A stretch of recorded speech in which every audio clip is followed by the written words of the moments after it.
Hello नमस्कार friends, मैं अभिषेक त्रिपाठी स्वागत करता हूं आपके अपने YouTube channel content for UPSC in UP PCS पे। दोस्तों आज तारीख है 6 अक्टूबर सन 2022। आज दोस्तों हम यहां पे इंडियन एक्सप्रेस के न्यूज़ एनालिसिस करेंगे। इंडियन एक्सप्रेस के न्यूज़ एनालिसिस में क्या होगा दोस्तों कि आज हम देखेंगे कि एडिटोरियल्स के सेक्शन में उतने दमदार एडिटोरियल्स तो मुझे नहीं लगे। ठीक है दोस्तों, एक दो एडिटोरियल है वही इलेक्शन कमीशन के ऊपर डिपेंडेंट है, उतना आप लोग अच्छे से ही जानते हो। और एक दो एडिटोरियल है दोस्तों वो करंट में क्या है कि वो अबॉर्शन से रिलेटेड आया, जो सुप्रीम कोर्ट में है कि किस तरीके से अबॉर्शन के लिए जजमेंट दी गई। तो ये कंटेक्स्ट में बातें बहुत लगातार कवर होती चली आ रही हैं, लगातार न्यूज़पेपर में बनी है। और एक थोड़ा सा आप देखोगे कि ईरान में किस तरीके से वुमेन वहाँ पे प्रोटेस्ट पे उतर आए।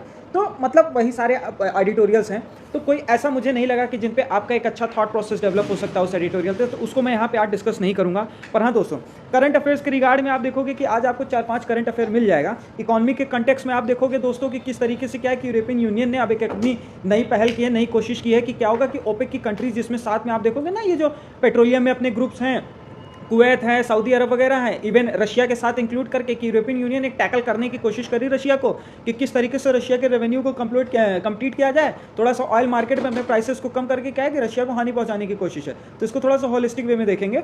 और दोस्तों एक दो न्यूज़ है, आपने करंट टाइम में शायद सुन ही लिया होगा कि किस तरीके से अपनी हरियाणा की एक मेडिसिन की कंपनी है गबॉन देश में, आप देखोगे कि किस तरीके से उसके यूज़ से क्या है कि 66 बच्चे मर चुके हैं। तो थोड़ा सा इसको देखेंगे। तो आइए दोस्तों, ज़्यादा ना समय लेते हुए आइए चलिए सीधे करंट अफेयर्स पे चलते हैं।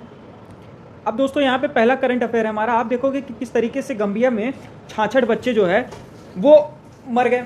किस वजह से मर गए? अपने WHO ने क्या है कि ये फाइंडिंग की है, WHO ने भी फाइंडिंग की है, और इंडिया के अपने जो है central drug standard control organization ने भी क्या है कि इन्वेस्टिगेशन उन 4 जो है अपनी हरियाणा बेस्ड क्या है एक मेडन फार्मास्यूटिकल कंपनी है, उसके 4 सिरप ऐसे हैं जिसमें क्या है कि टॉक्सिक सब्सटेंस पाए गए हैं। वो 4 सिरप जो है दोस्तों वो promethazine oral syrups, Kofexmalin baby cough syrup, Makoff baby cough syrup and Magrip and cold syrup. ये क्या है दोस्तों, ये हरियाणा बेस्ड जो है एक मेडन फार्मास्यूटिकल कंपनी है। तो इसके तहत क्या है दोस्तों कि इसमें क्या हुआ कि थोड़े से टॉक्सिक सब्सटेंस जो है लेबोरेटरी में जांच के तहत पाए गए। इस टॉक्सिक सब्सटेंस की अगर बात करोगे ना दोस्तों, तो ये टॉक्सिक सब्सटेंस है डाइथिलीन ग्लाइसोल और एथिलीन ग्लाइसोल। इसमें क्या है दोस्तों कि एक टॉक्सिक इफेक्ट करता है। टॉक्सिक इफेक्ट में देखोगे दोस्तों कि इससे एक एब्डोमिनल पेन होता है, वॉमिटिंग होती है, डायरिया होने लगती है, और साथ ही आप देखोगे कि हेडअप होने लगेगी, और साथ में आपको किडनी की इंजरी वगैरह भी हो सकती है। इवन ये चांसेस भी है कि आपकी डेथ भी हो सकती है। तो इसी के कंटेक्स्ट में क्या है दोस्तों कि थोड़ा सा इस पे इन्वेस्टिगेशन चल रही है।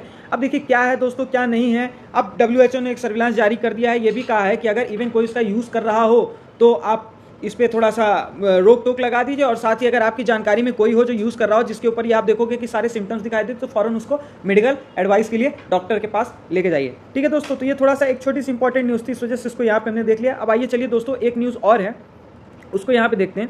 ये देखिए दोस्तों, थोड़ा सा गवर्नेंस के रिगार्ड में आप देखिएगा कि काफ़ी एक इंस्पायरिंग न्यूज़ है। इंस्पायरिंग न्यूज़ में आप देखोगे कि एक IAS ऑफिसर हैं। IAS ऑफिसर का नाम है, बेसिकली क्या है कि ये संगली डिस्ट्रिक्ट के हैं। इनका नाम है क्या दोस्तों, जितेंद्र दूधी। इन्होंने क्या हुआ दोस्तों कि आप देखोगे 2021 में नेशनल अचीवमेंट जब सर्वे हुआ तो देखा गया कि क्लास 3 क्लास 5 के जो बच्चे थे ना, उनका जो लर्निंग एबिलिटी था या जो उनकी लर्निंग बेसिक स्किल्स थी ना, वो बेसिकली उनके एज के भी बच्चों के ग्रुप के मुकाबले इन कंपैरिजन काफ़ी लो थी। तो काफ़ी ये मुद्दा उनके लिए कह सकते हो कि काफ़ी चिंता का मुद्दा बन गया। तो इसी के लिए क्या हुआ दोस्तों कि उन्होंने एक कह सकते हो कि एक नई मुहिम छेड़ी अपने डिस्ट्रिक्ट में। उन्होंने उस संगली डिस्ट्रिक्ट में जिस मुहिम का नाम था लर्निंग इंप्रूवमेंट प्रोग्राम। तो लर्निंग इंप्रूवमेंट प्रोग्राम के तहत क्या हुआ दोस्तों कि इन्होंने एक पैनल बनाया। पैनल में क्या हुआ कि काफ़ी सारे टीचर्स को इन्होंने 250-300 टीचर्स को टाई अप किया। और टीचर्स को टाई अप करने के बाद क्या होगा दोस्तों कि एक इन्होंने कह सकते हो कि व्हाट्सएप ग्रुप बनाया, एक डिजिटल मीडिया का ग्रुप बनाया। उसमें क्या था कि हर बच्चे के एनालिसिस के एक स्पेसिफिक रिपोर्ट कार्ड होते थे। हर बच्चे का पर चाइल्ड का एक स्पेसिफिक रिपोर्ट कार्ड होता था। और साथ ही आप देखोगे दोस्तों कि इनकी थोड़ी सी लर्निंग एबिलिटी की स्किल थोड़ी सी सुधरे ना। इसके तहत क्या हुआ कि यहाँ पे वॉलेंटियर्स के रूप में माओ को भी जोड़ा गया। अब माएँ क्या करती थी दोस्तों, ये बच्चों को लोकल लैंग्वेज में पढ़ाने की कोशिश करती थी ताकि बच्चा जल्दी सीखे। और इवन साथ साथ आप देखोगे दोस्तों कि लोकल लैंग्वेज में पढ़ाने के साथ साथ क्या होता है कि बच्चों को जैसे काउंटिंग सिखाने के लिए बर्तन का इस्तेमाल किया जाता था, पत्तों का इस्तेमाल किया जाता था, ताकि बच्चे जल्दी सीख पाएं। जैसे बचपन में आपने होगा ना कि हमने सब्सट्रैक्शन और एडिशन कैसे सीखा होगा, 2 + 2 कितना हुआ, 4 हुआ, तो हमने उंगली से 2 हुआ, फिर 2 और दिखाया, तो फिर गिना तो 4 हुआ। तो उसी तरीके से थोड़ा सा एडिशन पावर उनकी अच्छी हो या सब्सट्रैक्शन पावर थोड़ी सी अच्छी हो, कह सकते हो कि एक लर्निंग एबिलिटी में प्रोग्रेस आए, तो लोकल चीज़ों का भी इस्तेमाल करने लगे। जैसे रॉ मटेरियल में आप देखोगे कि पत्तियों वगैरह का इस्तेमाल करके, यूटेंसिल्स वगैरह का इस्तेमाल करके लोकल वॉलंटियर्स जो माएँ थी ना, इन्होंने भी काफ़ी हद तक प्रोग्रेस की। और साथ ही देखोगे दोस्तों कि एक यहाँ पे कह सकते हो कि बेसलाइन भी यहाँ पे निकल गया। बेसलाइन मतलब कह सकते हो कि एक फाउंडेशन है जिसका नाम है प्रथम foundation conducted a baseline assessment. इसने क्या हुआ 2021 में कलेक्टर साहब ने जितेंद्र दूदू जी ने कोलैबोरेट किया। कोलैबोरेट करने के साथ देखोगे दोस्तों कि इस कोलैबोरेशन के साथ क्या हुआ ना कि काफ़ी एक इफेक्टिवनेस रिजल्ट मिला। अब इस इफेक्टिवनेस रिजल्ट की थोड़ा सा दोस्तों इस डेटा को आप देखोगे, देखिए दोस्तों ये हो सकता है कि आप इसको कहीं पे पब्लिक एडमिनिस्ट्रेशन अगर आपका ऑप्शनल होगा ना तो आप इसको कहीं पे यूज़ कर सकते हो। कि आप देखिए दोस्तों यहाँ पे लिखा है in July 2022 6 months after a project started a mid line assessment was conducted the finding as are the percentage of the age of the children in grade 3 who have the readers have gone to the 79% and increase of the 9 percentage point। तो वही वाली बात है दोस्तों कि आप देखोगे जो बच्चे कभी 9% उनकी ग्रेडिंग की एक्सेसिबिलिटी थी अब लगभग इंक्रीज करके 79% बढ़ चुकी। इवन आप देखोगे कि 17% joint jump in the number of the grade 3 childs who have solve a 2x2 addition problems. तो वही वाली बात है दोस्तों कि किस तरीके से देखोगे कि अपने ग्रेड्स के मुताबिक उनकी लर्निंग एबिलिटी कुछ हद तक काफ़ी बेहतर हो गई। इवन कह सकते हो कि काफ़ी फास्टर इंप्रूवमेंट हुआ है। तो अब कोशिश यही है दोस्तों कि the improvement has been tremendous and our aim is to get above 85 to 90% score in all aspect of all our learners by our next survey in the February and मतलब वही है 2023 तक। देखिए जनवरी मार्च तक क्या होता है कि इनकी पहल ये है कि 80 से 90 तक एक स्कोर रेट बढ़ जाए और थोड़ा अच्छा ये काम कर सकें। देखिए दोस्तों इतना याद रखना कि जो जिले को संभालने वाले होते हैं ना, IAS हो गए, IPS हो गए, ये बहुत ही दोस्तों डेजिग्नेटेड पोस्ट होती है। डेजिग्नेटेड पोस्ट मतलब समझने की कोशिश करिए, एक कप्तान का काम होता है कि पूरे शहर के लॉ एंड ऑर्डर को मेंटेन करना। वो अलग बात है दोस्तों कि उसके पास पॉलिटिकल दबाव है या कुछ भी है, वो XYZ दूसरी केस हो गई। लेकिन एक कलेक्टर चाहे या SSP चाहे ना तो वो बहुत कुछ अपने डिस्ट्रिक्ट को चेंज कर सकता है। तो काफ़ी ये सराहनीय काम है। ऐसे लोगों को रोल मॉडल बनाइए, ज़िंदगी में आगे बढ़ने का ज़रूर अवसर मिलेगा। खैर दोस्तों ये सब बात की बात है, आइए आगे की न्यूज़ को देखते हैं। अब दोस्तों यहाँ पे अब जीके के कंटेक्स्ट में आप देखोगे, करंट अफेयर के कंटेक्स्ट में क्या है कि कल केमिस्ट्री में भी नोबेल प्राइज़ मिला।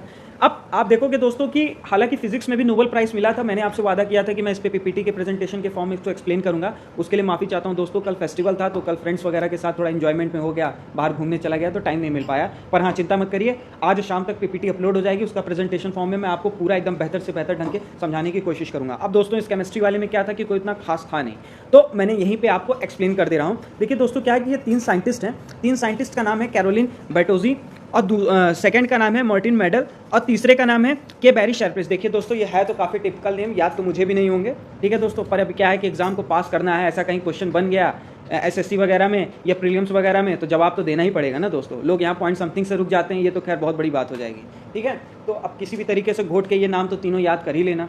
तो अब देखिए दोस्तों इनकी महत्वाकांक्षा की अगर पे बात करोगे ना तो ये क्या था कि नोबेल प्राइज़ के कंटेक्स्ट में देखिए दोस्तों अब क्या है कि एक क्लिक एडवांस केमिस्ट्री लाने की बात की गई। क्लिक एडवांस केमिस्ट्री लाने की बात इन द सेंस अगर आप दोस्तों साइंस बैकग्राउंड से होगे ना तो साइंस बैकग्राउंड में आपने जब 11th या 12th में केमिस्ट्री जब पढ़ी होगी ना तो आपने एक एंजाइम रिएक्शन में पढ़ा होगा कि लॉक एंड की हाइपोथेसिस के टाइप्स में एंजाइम्स का रिएक्शन होता है।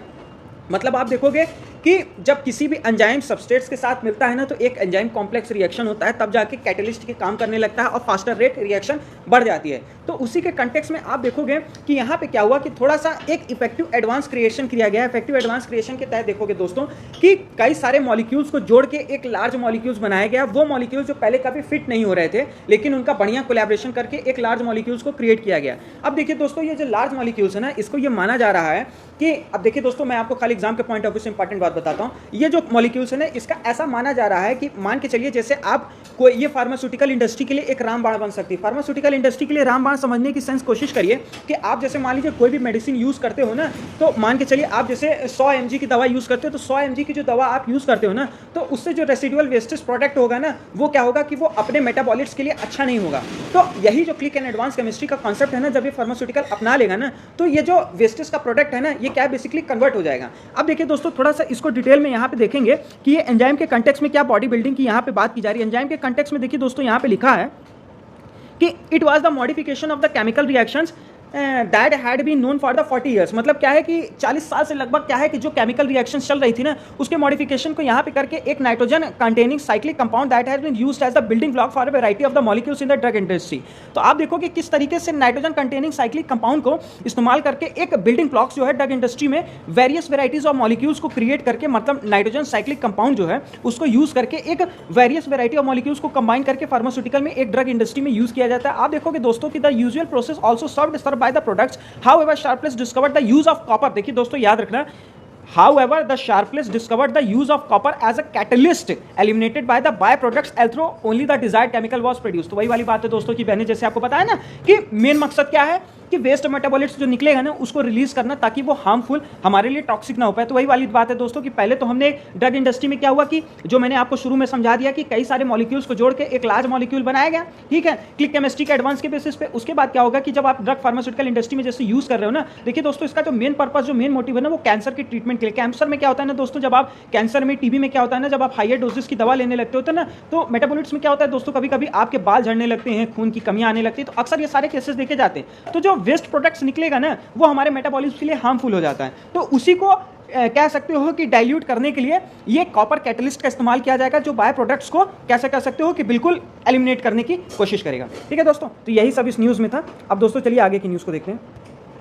अभी देखिए दोस्तों, छोटी सी एक न्यूज़ है, एसएससी एग्जाम के पॉइंट ऑफ व्यू से थोड़ा सा इंपॉर्टेंट हो जाती है और यूपीपीसीएस के भी पॉइंट ऑफ व्यू से इंपॉर्टेंट हो जाती है। यूपीएससी में तो माइट भी पॉसिबल ऐसा नहीं बनेगा, पर हाँ यूपीपीसीएस और यूपीएससी के पॉइंट ऑफ व्यू से थोड़ा इंपॉर्टेंट बन जाता है। आप देखोगे दोस्तों कि दुबई में पहला हिंदू मंदिर बनाया गया। ये निर्माण जो है बेसिकली क्या है कि कोलैबोरेशन के साथ हुआ है, भारत और कह सकते हो कि एक इंडियन और अरेबिक आर्किटेक्चर की डिजाइन के साथ। ये जो है जेबल अली विलेज, ये देखिए दोस्तों इंपॉर्टेंट है, जेबल अली विलेज में एक पावरफुल मैसेज, टॉलरेंस और हार्मोनी के साथ ये बनाया गया। अब देखिए दोस्तों, इसका कह सकते हो कि इनॉग्रेशन किसने किया, ये नाम याद रखना दोस्तों, Sheikh Nahyan bin Mubarak Al Nahyan, ministry of tolerance and coexistence and सुन जैसुद इनॉर्गेनेटेड द टेंपल। तो देखिए दोस्तों, ये जो नाम है ना शेख निहान बिन मुबारक, ये थोड़ा इंपॉर्टेंट हो जाता है। तो देखिए दोस्तों, किसने इनॉग्रेशन किया और कहाँ पे इनॉग्रेटेड हुआ, जेबल अली विलेज। ये इंपॉर्टेंट है एसएससी के पॉइंट ऑफ व्यू और यूपीपीसीएस के प्रीलिम्स से, तो इसको याद रखना। ठीक है दोस्तों, अब देखिए दोस्तों यहाँ इंटरनेशनल एरा की न्यूज़ है।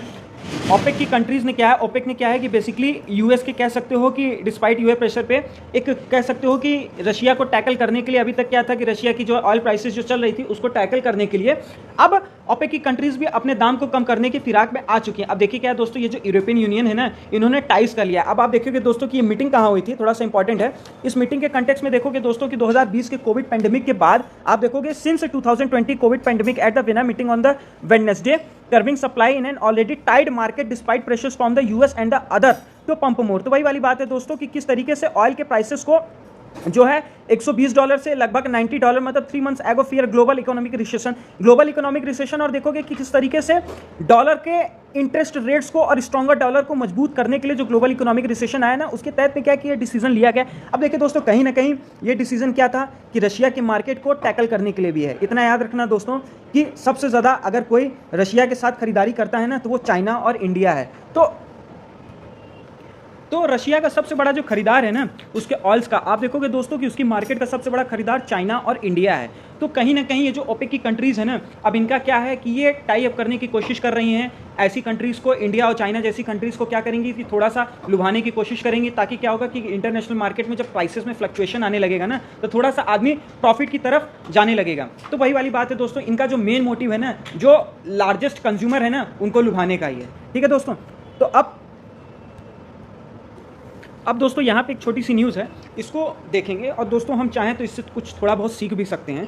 देखिए दोस्तों क्या है कि करंट टाइम में आप देखोगे कि यूके ने, यूनाइटेड किंगडम में क्या हुआ दोस्तों कि एक अवेयरनेस प्रोग्राम लाया। अवेयरनेस प्रोग्राम के तहत देखोगे दोस्तों कि जैसे मान के चलिए आप कोई प्रोडक्ट लेते हो ना, कोई भी चीज़ें खरीदते हो ना, कोई खाने का एडिबल सामान खरीदते हो ना दोस्तों, तो उस पैकेट की जो कोई भी चीज़ आप खरीदते हो ना तो उस पर जो लेबल लगा रहता है ना दोस्तों, जिस पे लिखा रहता है बेस्ट बिफोर, हाँ बेस्ट बिफोर, या कह सकते हो यूज्ड बिफोर, जो बेस्ट बिफोर ही बेसिकली लिखा रहता है कि बेस्ट बिफोर के पहले की जो डेट लिखी रहती है ना, क्या होता है दोस्तों कि इसको यहाँ पे चेंज करने की बात की गई है। चेंज करने की बात इन द सेंस समझने की कोशिश करिए दोस्तों कि होता क्या है ना कि जैसे आप इंटरनेशनल मार्केट में कोई चीज़, जैसे इंटरनेशनल मार्केट कर रहा हूँ, जैसे आप कोई सुपर मॉल वगैरह में सामान खरीदने जाते हो ना दोस्तों, तो वहाँ पे जैसे मान लीजिए कोई चिप्स का पैकेट है या कोई भी बिस्कुट है, कुछ भी है, तो आप देखोगे कि उसकी अगर एक्सपायरी डेट या यूज्ड बिफोर, जैसे मान लीजिए पैक्ड जैसे यूज्ड बिफोर 20, जैसे मान लीजिए आज बना है और यूज्ड बिफोर 12 मंथ्स, मतलब एक्सपायरी डेट्स के 12 मंथ पहले, तो क्या होता है दोस्तों, अगर मान लीजिए जैसे 1-2 महीने बचे रहते हैं ना, तो लोगों की ये मानसिकता हो जाती है कि माइट भी पॉसिबल ये खराब हो चुका होगा। तो इसको क्या है दोस्तों कि थोड़ा सा एक कह सकते हो एक अवेयरनेस प्रोग्राम लाया गया जिसके तहत इसको थोड़ी सी चेंज करने की यहाँ पे बात की जा रही है, इन लेवल्स के पैकेट्स को ना चेंज करने की यहाँ पे बात की जा रही है। अब देखिए दोस्तों थोड़ा सा यहाँ पे बात लिखी है, the United Nation estimates that the 17% global food production is wasted each year, most of that comes from household in the US as much as 35% of food availability goes uneaten।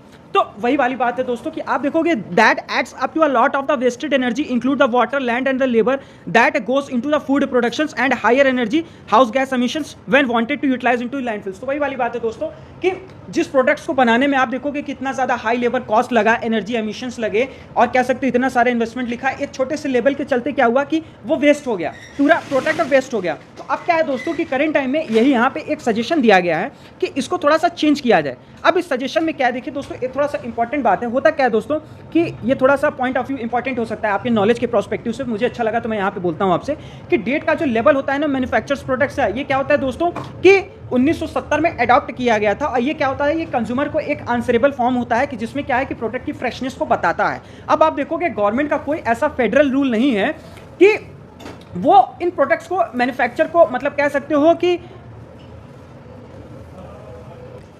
Manufacturers को खुली छूट दी गई है कि वो consumers को कह सकते हो कि सेटिस्फाई करा सकते हैं कि कब तक ये प्रोडक्ट सही रहेगा। लेकिन हाँ दोस्तों, खाली इन्फेंट के फार्मूला में, इन्फेंट के फार्मूला मतलब समझने की कोशिश करिए, जैसे मान के चलिए बच्चों के लिए पीडियाश्योर आता है ना, सेरेलक आता है, ये जो खाने की चीज़ें होती है ना, उसको क्या है कि उसके जो डेट है, एक्सपायरी डेट को वो रेगुलेट यूएस करता है। तो अब देखिए दोस्तों क्या है कि since 2019 the Food and Drug Administration which regulates around the 80% of the US food has recommended, अब देखिए दोस्तों यहाँ पे इंपॉर्टेंट हो जाता है, recommended that the manufacturers use the label best if used by, मतलब यह है कि थोड़ा सा ये है फूड एंड ड्रग एडमिनिस्ट्रेशन ने एक कह सकते हो कि 80% कह सकते हो यूएस फूड को मैंने रिकमेंड किया कि आप जो बेस्ट बिफोर टैग लगाते हो ना अपने लेवल पे, ये जो लिखते हो इसको कोशिश करो कि रिप्लेस करो, लेवल्स लगाओ कि best if used by for freshness और used by perishables products based on the survey. तो वही वाली बात है दोस्तों कि थोड़ा सा मतलब एक कंज्यूमर के माइंड को चेंज करने की यहाँ पे बात की जा रही है। ठीक है दोस्तों, तो आज का सेशन यही दोस्तों, उम्मीद करता हूँ मेरी कई बातें आपको अच्छी लगी हो। अगर अच्छी लगी हो तो चैनल को शेयर करना, सब्सक्राइब करना, लाइक करना, पढ़ते रहिए, मस्त रहिए। Have a nice day friends.